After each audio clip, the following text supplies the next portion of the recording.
घरामध्ये रोज असा पसारा असतो जो असा आपल्या घरामध्ये असा पडलेला असतो, मग वेळेवर तीच गोष्ट आपल्याला सापडायला खूप वेळ लागतो आणि मग चिडचिड देखील होते. तर काय करायचं ना, तर प्रत्येक गोष्टीला आपण जागा ठरवायची. तर कसं सगळ्या गोष्टी आपण जेव्हा यूज करतो किंवा कोणत्याही गोष्टी या व्हिडिओमध्ये ज्या दाखवलेल्या आहेत, तर अशा न ठेवता आपण लगेच त्याचा यूज जर झाला तर ती जागेवर ठेवायची.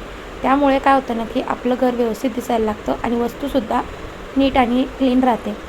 याचे पूर्ण व्हिडिओ माझ्या चॅनलवर आहे, तर जाऊन नक्की बघा. कोणत्या कोणत्या मी टिप्स तुमच्यासोबत शेअर केल्या आहेत, ज्यामुळे तुमचं घर ऑर्गनाईज आणि क्लीन दिसायला लागेल आणि वस्तूसुद्धा आपली वेळेवर भेटतेसुद्धा. तर अशा काही छोट्या छोट्या छान छान टिप्स मी शेअर केलेल्या आहेत. तर आजच्या मिनी ब्लॉगमध्ये इतकंच सांगायचं होतं, की आपल्या प्रत्येक गोष्टीला एक घरामध्ये जागा असली पाहिजे.